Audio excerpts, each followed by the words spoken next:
Então vamos começar nosso papo de hoje, que é sobre reciprocidade nos relacionamentos e autoestima. Na live passada eu falei muito sobre autoestima, né? Falei muito sobre como ela se forma, falei muito sobre qual a relação dela com o nosso processo de identidade e de se descobrir quem a gente é. Então, quem não assistiu essa live passada, ela tá lá no YouTube, então passa lá e assiste, porque eu não vou voltar exatamente naquele conteúdo, então é uma continuação, tá? Hoje. Porque hoje a ideia é falar sobre reciprocidade. E aí, primeira coisa, antes de relacionar os dois conceitos, reciprocidade e autoestima, eu vou falar de reciprocidade, porque existe uma confusão aí muito comum sobre o que é reciprocidade nos relacionamentos. Primeiro, estamos falando de qualquer tipo de relacionamento, tá, minha gente? Pode ser um relacionamento de trabalho, pode ser um relacionamento conjugal, amizade, um relacionamento familiar. Qualquer tipo de relacionamento se encaixa a grande maioria das coisas que a gente vai conversar aqui hoje. Então, primeira coisa, reciprocidade não é contabilidade, tá? Essa é a primeira diferença que a gente precisa fazer. Quando a gente fala em reciprocidade, a gente está falando de um processo que deveria ser natural nos relacionamentos. Então, tem aquelas pessoas que têm o caderninho, não tem? Que eu fiz isso pro outro, aí você vai anotando ali tudo que você fez para a relação, seja qual for o tipo de relação, e você vai abatendo ali daquele caderninho o que a pessoa fez pela relação. Então, a pessoa fez isso, eu fiz isso, para ver se no final de um período de tempo a contabilidade está zerada. Então, isso não é reciprocidade, tá? Reciprocidade não é fazer a conta de o que eu dou, o que o outro dá. Reciprocidade também não é eu querer que o outro se comporte da forma como eu gostaria. Então, reciprocidade não tem a ver com cobrança. Se eu preciso cobrar do outro um determinado comportamento, uma determinada demonstração de afeto, por exemplo, vamos fazer um recorte para as relações afetivas, que aí podem ser familiares, podem ser conjugais. Se eu preciso cobrar um tipo de demonstração específica, eu também já saí do universo do que a gente vai chamar de reciprocidade, tá? Tem um autor que eu gosto muito, embora eu não seja consteladora, mas é um autor muito estudado pela galera da constelação familiar, que é o Bert Hellinger. E o Bert Hellinger tem uma frase que eu vou usar para começar a puxar o nosso assunto de hoje, que é falar sobre reciprocidade sob a ótica daquele que dá demais, daquele que dá muito para a relação e recebe pouco, tá? Que é o que acontece muitas vezes, assim, grande parte dos casos que eu atendo na clínica, por exemplo, ou em conversas informais mesmo com amigos, a gente vê que sempre tem uma parte na relação que se sente um pouco em doação em relação ao outro. E aí esse é o primeiro mito que eu quero começar a desfazer aqui com vocês hoje, né? Aí a frase do Bert Hellinger que eu falei para vocês é assim, ele diz que num sistema, então todos os tipos de relacionamento formam um sistema, tá? Num sistema, para a relação ser equilibrada, ela precisa de o dar e o receber estarem em equilíbrio também, tá? Então, o equilíbrio entre dar e receber, para o Bert Hellinger, é uma das 3 ordens do amor. É um dos 3 pilares para que um relacionamento esteja saudável. Se existe um desequilíbrio nisso, então tem uma parte que só dá e a outra parte que só recebe, quem recebe muito e não pode ou não quer dar na mesma proporção, sente a necessidade de ir embora, porque é uma dívida impossível de ser paga. Então, a primeira coisa que a gente tem que entender é que num relacionamento, quando existe um desequilíbrio de reciprocidade, esse desequilíbrio não tem a ver só com uma pessoa que não está se dando para a relação na mesma proporção que o outro. Pelo contrário, o desequilíbrio ele acontece das duas partes. E hoje eu queria chamar a atenção de vocês nessa live justamente para a ótica de quem dá demais, tá? Existem várias formas da gente ler esse comportamento. né? Existem vários óculos. Se a gente pensar na psicologia, por exemplo, cada abordagem vai ter um óculos diferente para ler esse tipo de comportamento. O óculos, a lente que eu vou usar hoje, é de um tipo de dinâmica de relacionamento que eu falo muito no meu perfil, vocês já me ouviram falar, que é a codependência emocional. Não é à toa que eu falo muito de codependência, tá, gente? Para vocês terem uma ideia, tem um estudo que ele diz que mais de 50% das questões trazidas para os consultórios de psicólogos e psiquiatras que tem a ver com relacionamento, em algum momento tocam o pezinho na codependência emocional, né? E eu poderia dizer que a grande maioria das pessoas que eu conheço em algum momento tocaram o pé ou ainda estão mergulhados de corpo inteiro, né, numa dinâmica de codependência. E aí vamos entender o que é codependência, o que ela tem a ver com reciprocidade, o que ela tem a ver com autoestima, tá bom? Bora lá. Primeiro, o que é codependência emocional? Codependência é diferente de dependência emocional, tá? São nomes muito parecidos e que causam uma confusão. Então, quando a gente fala em codependência emocional, a primeira reação que pode vir à cabeça da gente é uma pessoa frágil, né, que espera muito do outro, e é justamente o inverso, tá? O codependente, normalmente, é a parte que se considera mais forte e resolutiva da relação. Seja ela, como eu falei, uma relação de casal, uma relação de trabalho, uma relação de amizade. Porque, para vocês entenderem melhor, o termo codependência, ele surge na década de 40, mais ou menos, lá nos Estados Unidos, em meio aos grupos de adictos, tá? Como os alcoólicos anônimos, narcóticos anônimos. Então, em meio a esses grupos, os pesquisadores começam a identificar alguns comportamentos que são comuns às pessoas que acompanhavam essas pessoas que estavam sendo tratadas nos grupos, o dependente químico nesse caso, né? Então eles começam a identificar comportamentos comuns nos maridos, nas esposas, nos familiares.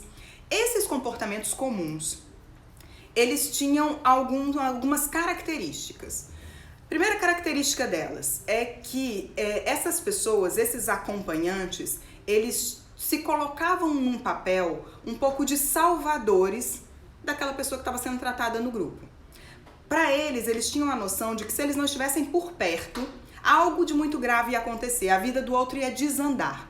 Então eles precisavam estar sempre se preocupando em organizar e resolver os problemas da vida da outra pessoa. Tá? Essa é a primeira característica da codependência. A gente se coloca num papel em que a gente acha que é responsável por resolver a vida da outra pessoa, né? Além disso, esse sentimento ele vinha acompanhado de uma sensação de que se eles falhassem, o outro ia sofrer as consequências, ou ele ia se autodestruir em alguns minutos, ou a relação ia se romper. Então, se ele falhasse naquela tarefa, que era de ser salvador do outro, de passar a maior parte do seu tempo, dos seus pensamentos e de ter os seus comportamentos direcionados para organizar a vida daquela outra pessoa, se ele falhasse nessa tarefa, ou a relação ia terminar, ou então o outro ia entrar num processo autodestrutivo. Tá? Então, o que acontecia com esses familiares, esses cônjuges, é que eles, de certa forma, paravam as próprias vidas para priorizar o cuidado e a atenção àquela pessoa que estava sendo tratada. E tinha um fenômeno muito interessante, que se a pessoa que estava em tratamento se autodeterminasse e resolvesse sair daquela situação, resolvesse ganhar autonomia de novo na sua vida, essa pessoa que estava no papel de familiar, de cônjuge, se desorganizava. Por isso que a gente chama de codependência. É como se essa pessoa estivesse ficado dependente da dependência desse primeiro por ela. E aí, até aí tudo bem? Me deem um joinha se estiver ficando claro. E aí, gente, olha a maluquice, porque quando, na mesma época mais ou menos, existem umas discordâncias aí entre os autores, se foi antes ou se foi depois, se foi na mesma época, mas vamos considerar que foi na mesma época mais ou menos. O pessoal das abordagens sistêmicas, que estuda família e tal, principalmente da abordagem sistêmica familiar, começou a descobrir que existia uma dinâmica muito parecida com essa em diferentes núcleos familiares, em diferentes tipos de família. Então, só que ao invés de ter um dependente químico, né, existia uma dependência emocional. E aí a gente começa a ampliar o conceito, que começa lá com a dependência química e passa a falar em dependência emocional. Então, na dinâmica de codependência emocional, existe sempre uma parte que dá demais. Aí a gente entra na história da nossa reciprocidade de hoje. Existe sempre uma parte que se sente responsável pelo outro, sente-se responsável por resolver os problemas da outra pessoa, por manter o ambiente em ordem para que o outro não se irrite, não tenha uma forte reação emocional. Essa pessoa é como se ela tivesse que controlar tudo o tempo inteiro, porque se ela não estivesse controlando todas as variáveis do ambiente, algo de muito grave iria acontecer. Então vamos pensar numa relação de casal. Numa relação de casal é aquele casal onde tem sempre uma das partes que meio que tá cuidando de tudo para o outro não se irritar demais, ou para o outro não se desorganizar, ou para outra pessoa não fazer uma bobagem com relação à própria vida. Então existe uma relação em que um se acha responsável por salvar a vida do outro. Esse é o papel preferido do codependente emocional, o papel de salvador, né? O papel de responsável pela vida do outro. E aí, minha gente, o que acontece nessa dinâmica? A melhor definição que eu já vi assim, sobre codependência é a necessidade de ser necessário. Essa pessoa que está no papel de codependente emocional, ele desenvolve naquela relação uma necessidade de ser necessário. Por isso, tudo gira em torno de atender a demanda da outra pessoa. Por isso ela se doa demais para a relação e não consegue receber. Porque se ela recebe, a troca fica equilibrada.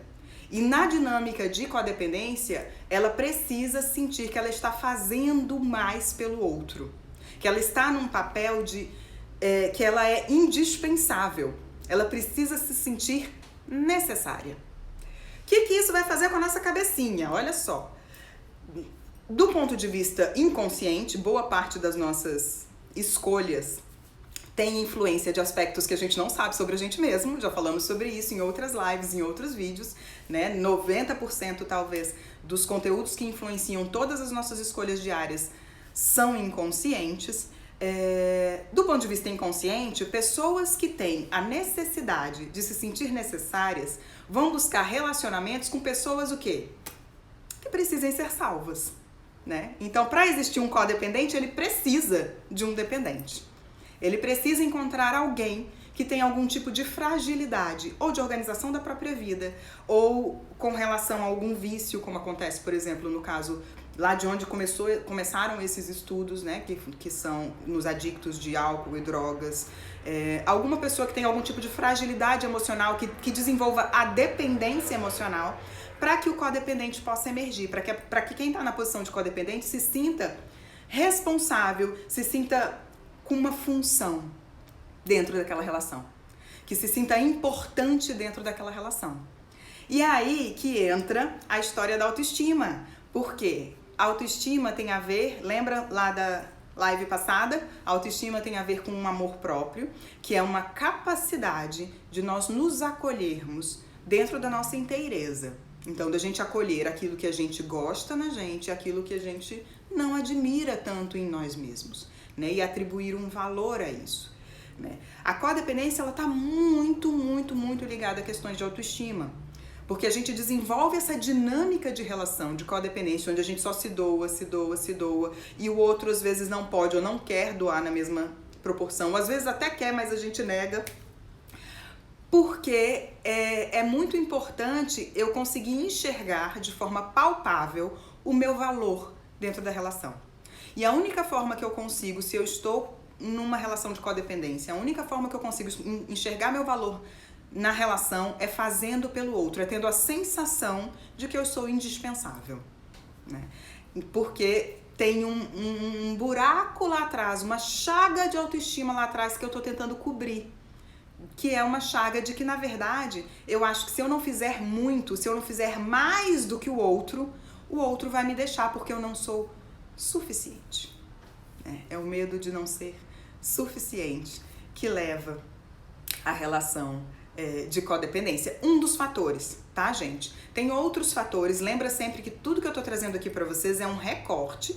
Quando a gente fala de ser humano, é um tema absolutamente amplo. Nada serve para todo mundo, né? Tudo isso a gente tem que ver dentro da história pessoal de cada um. Esse é um óculos, é uma lente que eu trago pra gente pensar sobre essa questão da relação, da reciprocidade dentro de um relacionamento. Então, o que é muito comum? É muito comum eu ver pessoas reclamando da falta de reciprocidade do outro, né? Porque eu faço tudo pelo meu filho, né? Faço tudo pelo meu marido, pela minha esposa. E aquele ingrato, aquela ingrata não retribuem. Aí eu já começo a sentir o cheirinho de codependência. Porque o papel de salvador, quando ele não é reconhecido, quando ele não recebe o reconhecimento que gostaria, né? Por isso ele faz demais, ele dá demais, e aí ele não recebe o reconhecimento que gostaria, o trânsito mais comum desse papel é para o papel da vítima, né? É para o papel de quem foi injustiçado pelo outro, tá? O outro vira um algoz seu. Então, como é que a gente faz agora para sair desse enredo todo, né, minha gente? Como é que a gente sai de um enredo como esse? Primeiro, é o que eu chamo muito de tirar a alma da infância, né? A nossa criança interior, ela tem que viver sempre. A gente tem que preservar a nossa criança interior, que é aquela alegria mais autêntica, mais genuína, que a gente só tem quando a gente é criança, sabe? Essa autenticidade talvez seja o motivo pelo qual a gente passa o resto da vida inteira buscando. Porém, se a gente se fixa nessa idade em que a gente acha que tudo tá fora da gente, que o problema é o outro, que o problema é o fulano que não me valoriza, o problema é a minha mãe que acha que eu não sou um filho bom o suficiente ou uma filha boa o suficiente, o problema é o meu chefe que me esfola o couro, né, e não me reconhece como um bom funcionário. Eu fico aqui 50 horas por semana trabalhando, não faço folga e ninguém me reconhece nesse trabalho. Enquanto a gente estiver nesse raciocínio, nesse pensamento, a gente tá numa dinâmica, que é a dinâmica que eu falo que a alma tá na infância, que a gente acha que as coisas estão fora da gente, né? Então, para começar a mexer numa dinâmica de codependência emocional que vai mexer na reciprocidade do relacionamento, é começar a olhar a sua participação na novela, né? Qual é o seu papel no script, né? O que daquela dinâmica te alimenta? Porque se você está numa dinâmica de relacionamento, é porque você está sendo alimentado em algum lugar por ela.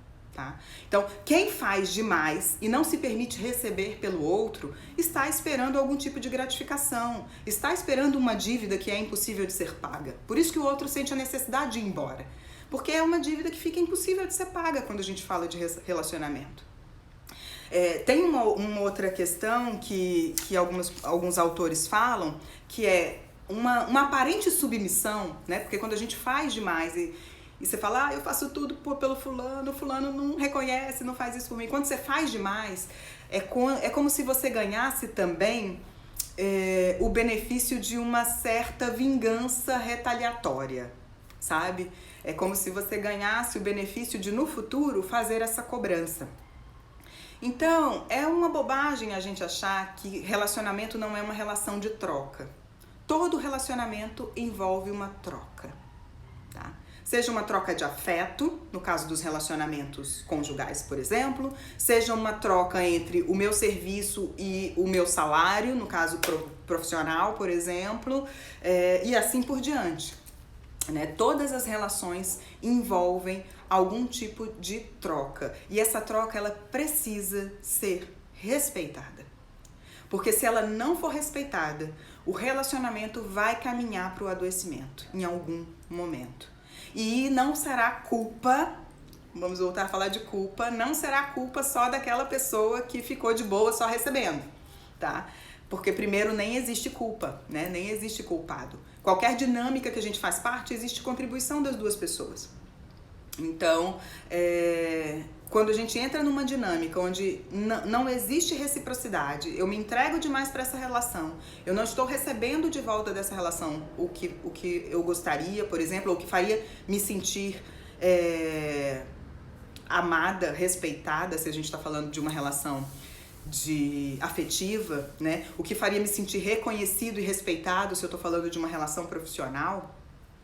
Se eu começo a não sentir essas coisas e eu continuo nessa relação, é porque tem algo nessa relação que me alimenta. É porque de alguma forma eu acredito que eu não sou merecedor de algo diferente daquilo que me está sendo oferecido, tá? Claro que a gente vai ter, como eu falei, várias questões individualizadas, principalmente quando a gente fala de trabalho, numa situação de contexto de Brasil que a gente tem hoje. A gente vai ter algumas questões aí muito específicas para serem tratadas, que podem ir para além disso. Mas como eu estou fazendo um recorte aqui hoje para o nosso tema, que é reciprocidade nos relacionamentos, então, pensa que a relação de reciprocidade, de troca, ela tem a ver com as duas partes. Então, assim, se eu dou demais e eu não estou recebendo, de duas, uma, ou eu não estou me permitindo receber, que é essa situação que eu falei pra vocês da codependência, porque eu preciso do desequilíbrio, eu preciso que o outro seja dependente de mim, né? Ou então, eu tenho alguma questão com alto valor, com amor próprio, em que eu não me sinto merecedor de receber na mesma proporção. Então, eu dou e não me sinto merecedor de receber igual. Então, um trabalho, quando a gente fala de reciprocidade na relação, passa necessariamente por um trabalho com autoestima. Passa necessariamente por você entender qual é o seu valor dentro daquela relação, né? E mesmo numa situação de país tão delicada como a gente vive hoje, gente, de trabalho, que as pessoas têm dificuldade de trabalho, mesmo isso, se a gente tivesse noção do poder que a gente tem, a gente mudava essa situação, né? Porque se os funcionários que estão lá, né, num chão de fábrica, por exemplo, operários num chão de fábrica, eles tivessem noção do poder que eles têm, quando o chefe faz um assédio moral, por exemplo, e eles dissessem, não vou fazer essa tarefa que me coloca em risco, né? A gente teria uma mudança nas relações gradativa muito maior com o tempo, né? Se no momento em que eu não estou recebendo, eu digo, então essa relação não é pra mim. Porque se ela tá desequilibrada, ela não é uma relação pra mim. Porque eu mereço mais do que isso. Todo mundo, todos nós, coletivamente, cresceríamos no que a gente vai chamar de responsabilidade afetiva, por exemplo, né? Então, tem um lugar que a gente tem que parar de transferir a responsabilidade pro outro e pegar a nossa responsabilidade. Porque o outro a gente não muda. O outro, ele tem o caminhar dele, o caminho dele, o processo de evolução dele, e a gente não interfere nisso. A gente só interfere nas nossas escolhas e nas nossas decisões diárias. Mas o mais comum de acontecer é ver as pessoas ou cobrarem do outro, né? Ou acharem que a relação está desequilibrada, e aí fazer uma cobrança.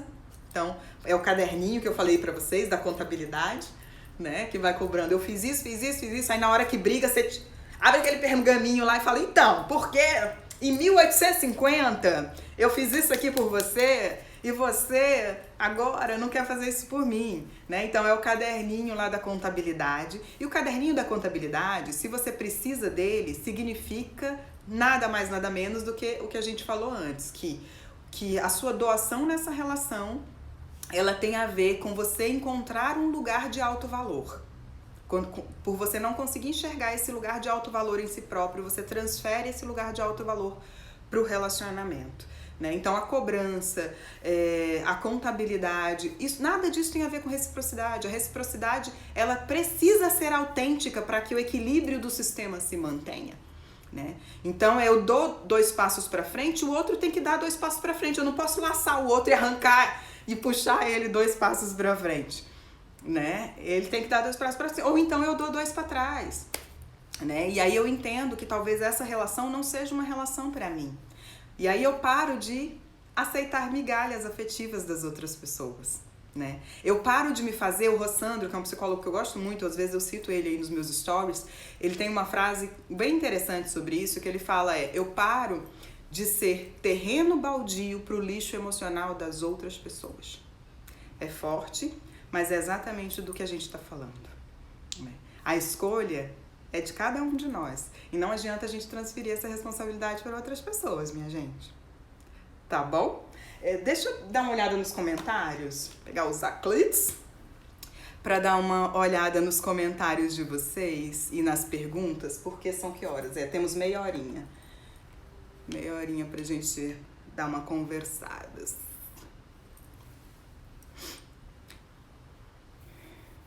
Milena, estou em uma relação que não conseguia dizer eu te amo primeiro. Fiz isso e me senti muito bem.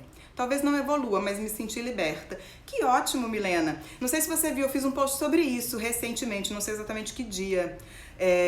Mas eu fiz um post sobre isso, sobre o quanto que a gente se colocar vulnerável nas relações é de onde a gente tira a nossa maior força, a nossa maior coragem, né? Porque a gente fica também querendo receber do outro e se doar muito pouco, né?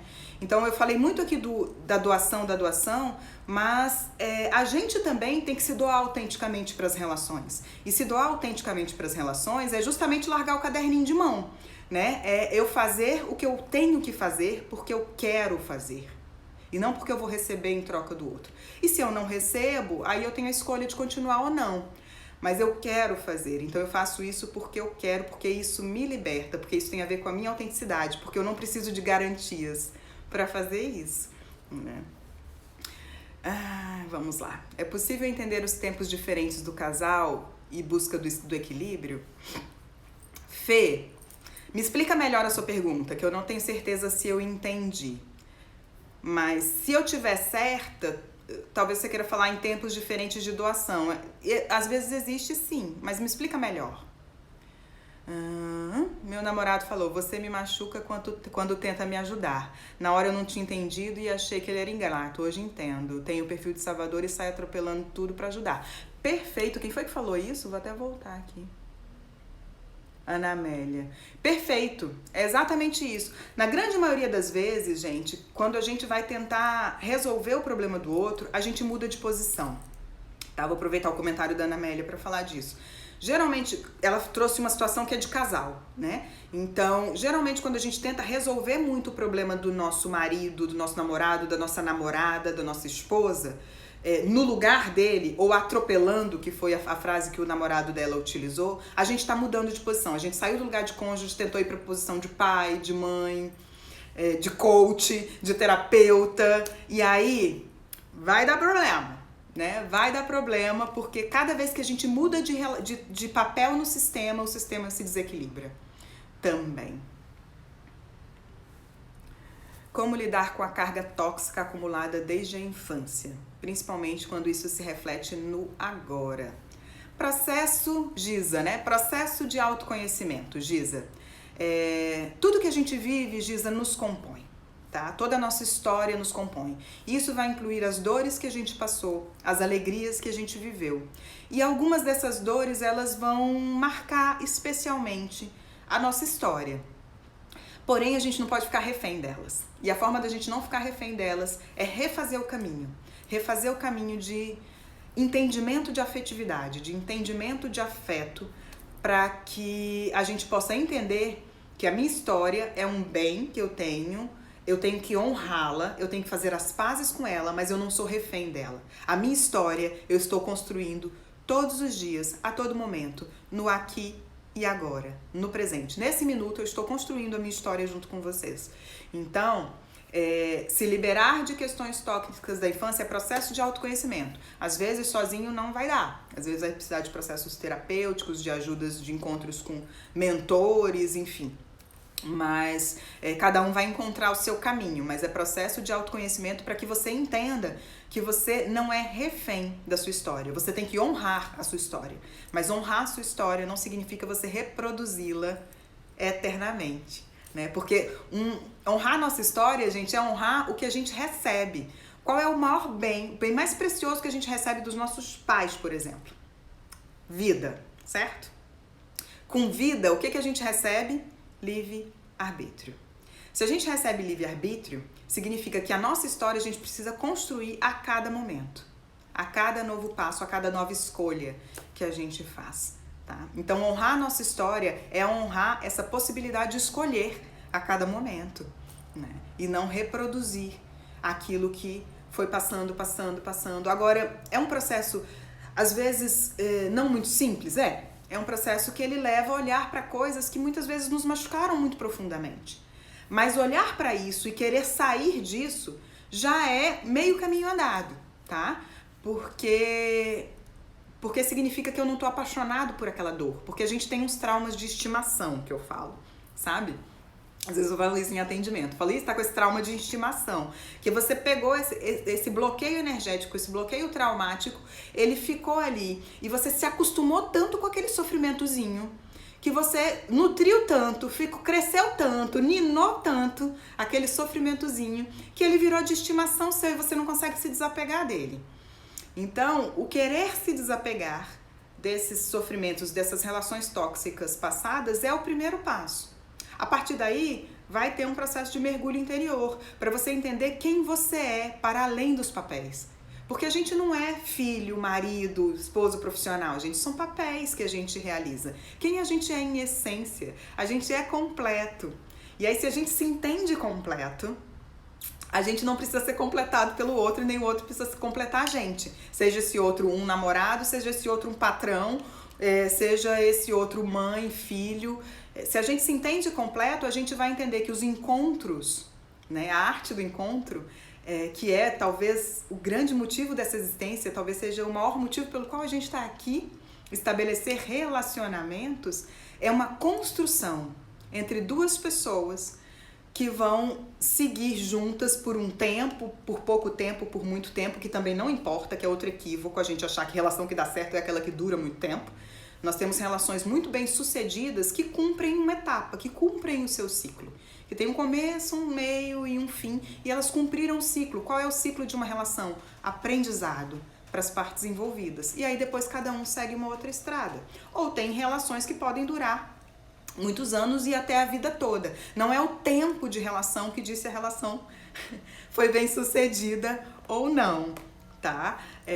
Mas uma coisa que a gente tem que entender é isso, é se entender inteiro. Quando a gente se entende inteiro, a gente vai buscar alguém que esteja inteiro também, né? Porque lembra que eu falei na dinâmica de codependência? O codependente precisa do dependente, né? Cada um ali precisa da sua feridinha para o negócio da cola, da liga. Então, se eu me entendo inteiro, eu vou buscar alguém que está inteiro também para fazer uma construção, para a gente construir uma terceira coisa, que é o relacionamento entre nós. Então, quando a gente fala em reciprocidade, não tem a ver com quem dá, não tem a ver com quem recebe, tem a ver com o que acontece entre essas duas pessoas. Relacionamento é o que acontece entre a gente, não tem a ver comigo só e nem só com o outro, tá? Vamos lá. Melina está perguntando, como deixar de usar a codependência como uma estratégia de conquista?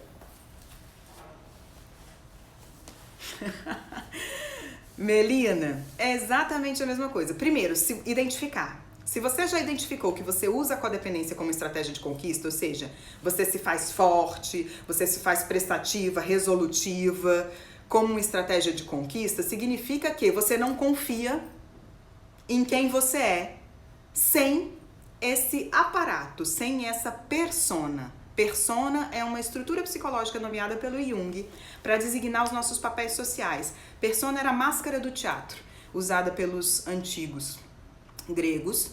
E então, se você precisa dessa estratégia de conquista ou de qualquer outra estratégia, significa que você, por trás daquela estratégia, o que está atrás daquela estratégia que é você não acha que é suficiente, né, para conquistar alguém. A codependência pode gerar sentimento de culpa? Pode. Culpa tem muito a ver com codependência, tá? Principalmente quando a pessoa que está na posição de codependente, por exemplo, quer sair da relação, ele se sente culpado de deixar o outro, porque ele acha que o outro não vai sobreviver sem ele. A gente tem essa maluquice, né, gente? Olha o tamanho da nossa viagem, tá? A gente acha que se a gente deixar outra pessoa não vai poder sobreviver. Às vezes um relacionamento que tem 1 mês, 2 meses, 1 ano, 2 anos. Quer dizer, há 2 anos atrás aquela pessoa nem te conhecia. E eu acho que eu tenho o poder de acabar com a vida dela se eu sair da relação. Aí entra a culpa, que na verdade a culpa tem super a ver, Dani, com a codependência nesse sentido. Que é uma culpa, na verdade, que é de não conseguir lidar com rejeição. Se eu lido mal com rejeição, eu não consigo rejeitar o outro, porque sair de uma relação é um processo de rejeitar o outro, né? E é disso que eu falo de sair, de tirar a alma da infância, gente. É a gente lidar com essas palavras de uma forma um pouco mais natural, né? Todo mundo já rejeitou alguém e todo mundo já foi rejeitado. Isso dói. Essa dor, esse sentimento, todos nós conhecemos, mas ele faz parte das relações. Se a gente está falando de uma relação amorosa, por exemplo, afetiva, na grande maioria das vezes, vai ter um querendo mais sair do que o outro, né? É uma minoriazinha das relações em que as pessoas decidem ao mesmo tempo que aquela relação acabou.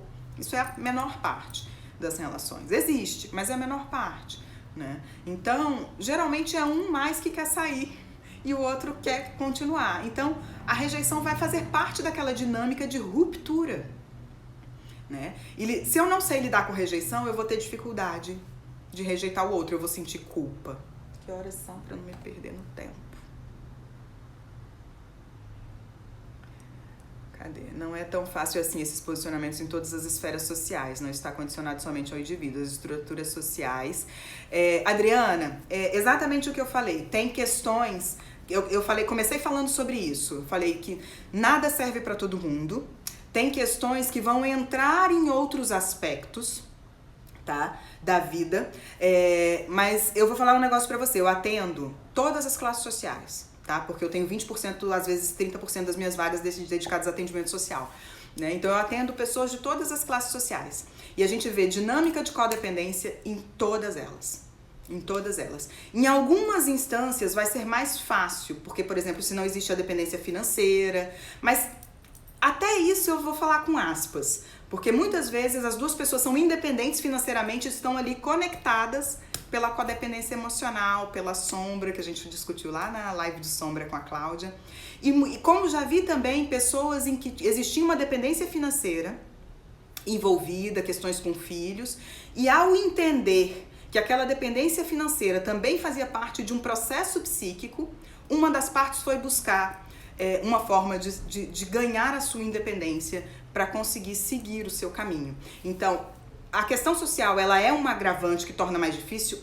Mas ela não pode ser tida como um escudo para não fazer o processo, tá?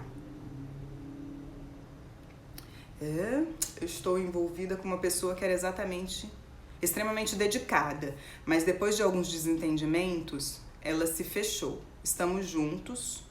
Ele, né? Ele se fechou. Estamos juntos. Ele diz que gosta de mim, mas não volta a ser como antes. Minha xará, Ediane, também. Oi, Ediane. Não tem como saber.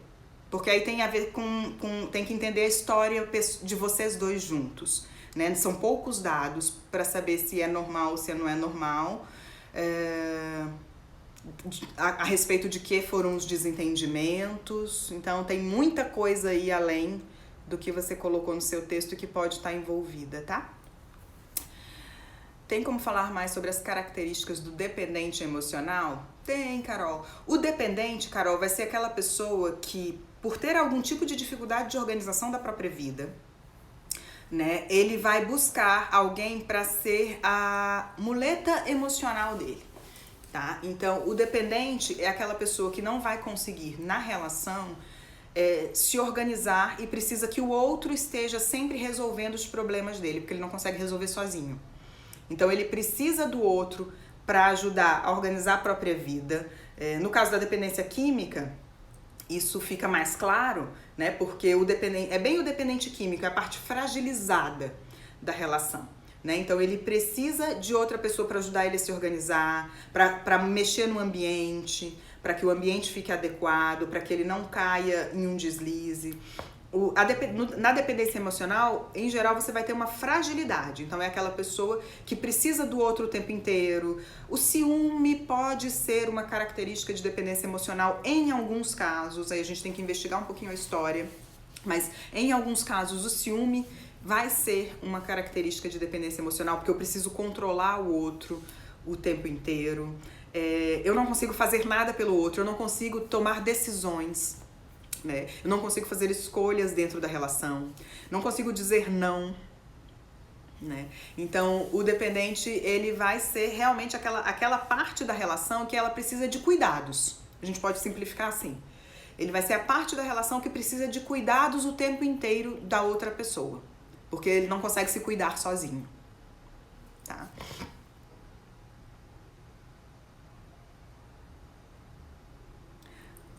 A Raíssa está perguntando, ter dificuldade de se vulnerabilizar nas relações tem relação com baixa autoestima?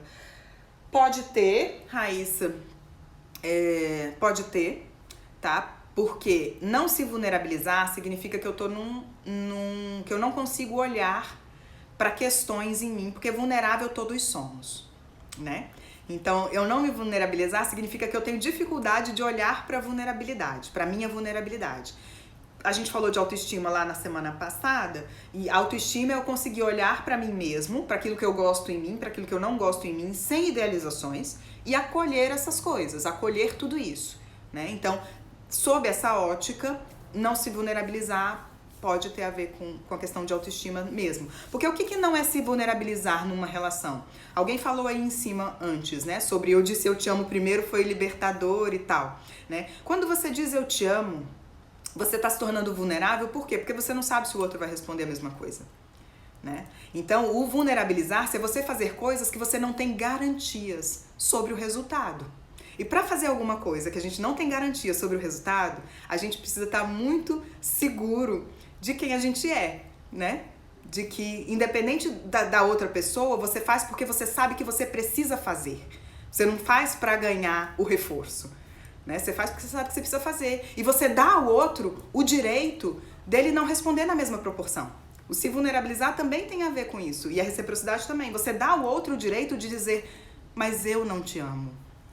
Mas eu não quero continuar nesta relação, né? Mas eu não acho que o seu trabalho foi bem feito, né? Então, quando a gente se vulnerabiliza, a gente tá se expondo sem garantias e dando ao outro o direito de não ter a mesma opinião que a gente, o direito de não nos querer, né? Autoestima tem a ver com também, não tem a ver com, tem uma frase famosa aí que rola pela internet, né, que autoestima não tem a ver com os outros, eu saber que os outros vão gostar da gente, mas tem a ver com saber que às vezes não vão gostar, e tudo bem, né?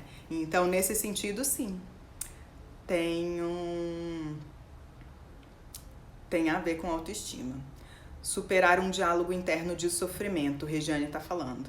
Yes! Diálogo interno da outra live inteirinha, ô Regiane. A Lu tá falando, oi Lu, tudo bem, querida?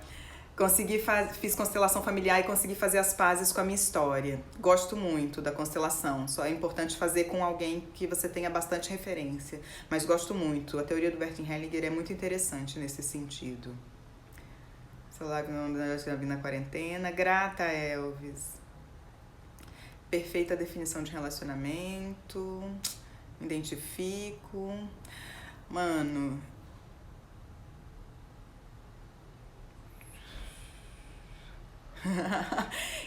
Quem não sabe ser bom ímpar não sabe ser bom par, concorda? Concordo. A gente tem que se saber só pra conseguir estar junto. Concordo 100%.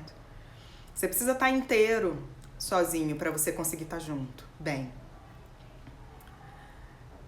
Rose tá falando, como faço pra lidar com a rejeição? Aprender. Alguém fez essa pergunta na semana que eu falei sobre autoestima e identidade, Rose. Eu falei que, na verdade, lidar com rejeição é um termo que às vezes nos confunde. Não, é porque a pessoa falou lidar bem com rejeição. Eu falei, a gente não lida bem com rejeição. Rejeição dói. Rejeição dói, né? Rejeição é algo que a gente não quer viver, que nos lembra de um lugar de ficar pequenininho. Então, entender que você vai passar por essa dor. Aí eu volto lá para a frase que eu usei no começo de tirar a alma da infância. Entender que ao ser rejeitado você vai passar por essa dor, mas que você vai sobreviver a essa dor. E que a rejeição ela não diz de você, na grande maioria das vezes, ela diz de um desejo do outro. Ela tem a ver com o universo do desejo da outra pessoa. Ela não é a rejeição que define você, né? Não é a rejeição que diz se você foi suficiente ou não foi suficiente. É simplesmente você tem que se saber suficiente. E se isso não é o que está no farol, gosto de dizer também que o amor é um farol, não é o que está no farol do outro, no radar do outro, não é o que atende o outro, você tem que dar esse direito ao outro de não te querer. Aí você sofre, você dá aquela, faz aquele sofrimentozinho, né? Deixa essa tristeza passar por você, porque todas as emoções elas vêm para passar pela gente, né? Então deixa essa tristeza passar por você. Vivencia essa tristeza e deixa ela embora, entendendo que não é a rejeição que te define, né? A decisão do outro, na grande maioria das vezes, gente, a decisão da outra pessoa tem a ver com o universo do desejo dela, não tem a ver com você. Então essa é a primeira coisa que é muito importante entender, porque a gente acha que tudo tem a ver com a gente, né? A gente realmente se acha muito importante às vezes, assim, a gente acha que tudo no mundo tem a ver com a gente, o comportamento de todas as pessoas que giram ao nosso redor tem a ver com a gente. Muitas vezes não tem. Tem simplesmente a ver com o desejo do outro. Tô apaixonado por outra pessoa, por exemplo. Encontrei um funcionário que está me entregando o que eu preciso nesse momento. Não é você que está me entregando o que eu preciso nesse momento. E aí você sofre e melhora, mas isso não pode ditar a sua identidade. Por isso que a questão da rejeição ela sempre está muito ligada à questão da autoestima e do amor próprio. Né? Porque sofrer a rejeição é uma coisa. A rejeição me fazer sentir inferior, diminuído e achar que eu sou a pior pessoa do universo, aí essa chaga não veio dessa rejeição. Essa rejeição só tocou uma chaguinha que tá lá atrás, que tá lá em algum lugar do teu passado mais atrás. Roberta tá perguntando qual a abordagem terapêutica. Roberta, eu uso duas principais, porque eu trabalho com psicologia integrativa. Então, na psicologia integrativa, a gente usa mais de uma abordagem terapêutica. E na minha clínica, como âncoras teóricas, eu uso a abordagem sistêmica e a psicologia analítica e junguiana.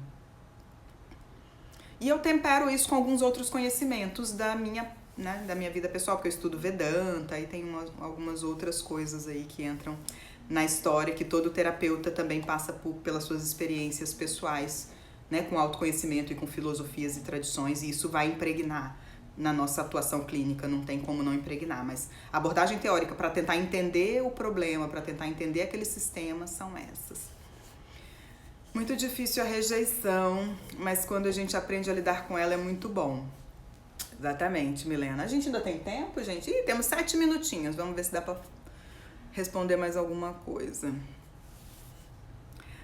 A minha namorada... Ih, não vou nem ler, Vi. A minha namorada é muito estúpida, me deu vontade de parar aqui a frase. Mas vamos lá, vou terminar de ler. E quando vou falar da sua estupidez, ela fala que estou me vitimizando e ela consegue me manipular. Que sempre me faz eu me sentir errada em tudo. Tem várias coisas aí, né? Primeiro, o que a estupidez dela tá ressoando com você? Porque se é uma coisa que te incomoda na relação, também tem a ver com você, né? A gente falou... Depois assistam a live sobre sombra que eu fiz com a Cláudia, que a gente fala um pouquinho disso. Depois, lembra que eu falei que a gente não muda o outro? A gente muda a gente? E aí a pergunta é, por que você aceita? Né? Não é tentar necessariamente mudar o outro, é porque você aceita. O que isso te alimenta?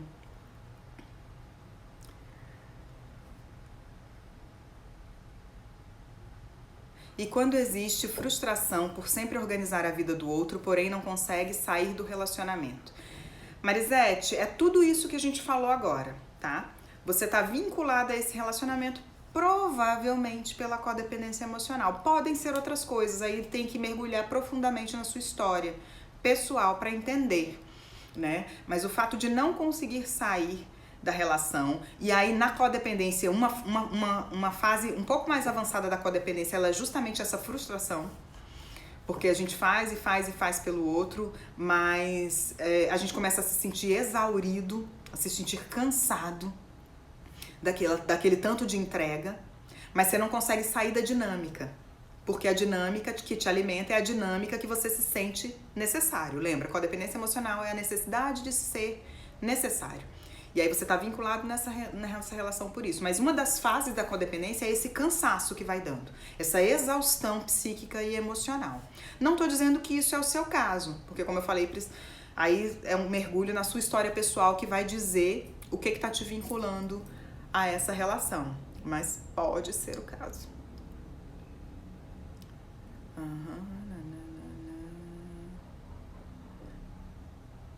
Passei pela mesma... Gente, a gente só tem que entender que a gente tem que ter cuidado quando a gente joga a culpa só no outro, tá? A gente tem que pegar pra gente a responsabilidade dos relacionamentos, assim, como eu falei, saber qual que é o nosso papel na novela. Gosto muito de estar com ele. Meu ex gostava muito de ficar sozinho, muito sozinho, eu gosto muito de estar com ele. Me sentia preterida e que não era recíproco. Como lidar com personalidades diferentes? Aí depende se você tá falando de personalidades diferentes ou se você tá falando de entrega dentro da relação. Porque uma coisa é ter um caráter que... eu gosto de ter o meu espaço também, e aí você tem que estar com alguém que gosta também de ter o seu espaço, né? Para essas coisas casarem. Mas a gente tem que construir um espaço que é o nós. Tem o eu, tem o outro e tem o nós. Um relacionamento é composto dessas 3 esferas. Então, uma coisa é se você conseguia, mesmo ele gostando de estar sozinho e você aproveitando esse momento também para você usufruir da sua individualidade, que é muito importante dentro de um relacionamento, vocês conseguem construir o espaço do nós? Essa é a pergunta. Porque se não consegue, aí a questão não é que um gosta de ficar sozinho ou não, é que o relacionamento não está acontecendo. Com culpa eu já respondi. Vou dar umas passadas mais rápidas aqui, gente, pra ver se tem alguma coisa ainda pra ser respondido nesses 4 minutinhos. Por que não consigo... por que não consigo lidar com o comportamento do outro? Eu sou atenciosa e gosto da atenção a todos, mas se não forem comigo, fico extremamente triste. Tudo que eu já falei agora pra trás, né? Quando a gente acha que a gente está entregando demais, que eu faço tudo pelo outro, que eu sou pelo outro, na verdade, esse fazer pode estar associado a querer preencher um buraquinho de que ou que eu quero alguma coisa em troca, ou que eu não me acho suficiente se eu não for extremamente necessária, né? E aí eu não aceito o comportamento do outro, né? Porque se eu faço muito pelo outro, eu entrego muito pelo outro, o outro não entrega, eu não vou aceitar o comportamento dele. Mas a grande questão, gente, a gente tem que aceitar o comportamento de ninguém, né? Ninguém tem que aceitar o meu comportamento, ninguém tem que aceitar o seu comportamento. A gente tem que se relacionar com pessoas onde a gente consiga estabelecer trocas dignas. Nós não somos juízes de ninguém. Alguém fez um comentário aí, hoje você tá cirúrgica, hoje eu tô arretada, né? Mas é isso, a gente não tem que ser juiz do comportamento do outro. O outro é o outro tem a caminhada dele, o caminhar dele. Quando a gente se relaciona com esse outro, o que a gente tem que buscar é uma construção de trocas dignas, tá? Então não adianta eu querer mudar o outro ou querer fazer uma grande adaptação para caber na relação com o outro, né? A relação saudável é aquela que a gente consegue estar por inteiro. Os dois estão por inteiro e estão fazendo uma construção em conjunto. Instagram está me dizendo que eu tenho 1 minuto e 51 para me despedir de vocês. Então, minha gente, olha só, um grande beijo para vocês. Eu adorei este nosso bate-papo, ele acaba passando super, super, super rápido. Semana que vem eu volto e a gente bate então um papo de aniversário, tá? Terça-feira que vem eu bato um papo com vocês, me apareço por aqui, eu confirmo o horário lá no feed ou nos stories pra gente conversar sobre inícios de ciclo. Aí de repente se alguém quiser entrar, fazer uma chamada ao vivo, me dar feliz aniversário ao vivo, de repente eu chamo, vamos fazer uma brincadeira um pouco mais descontraída, não vai ser esse esquema tão temático como normalmente são as lives. E na outra semana, depois da semana do meu aniversário, volto live com convidados, convidada bafônica, que por enquanto eu vou fazer um suspensezinho, mas não percam, tá bom? Muito bom estar com vocês sempre. Um beijo grande, um beijo, beijo, beijo, beijo, live leve, madura e significativa. Que bom, eu que agradeço, minha gente. Muito bom estar aqui com vocês sempre, tá? Um beijo!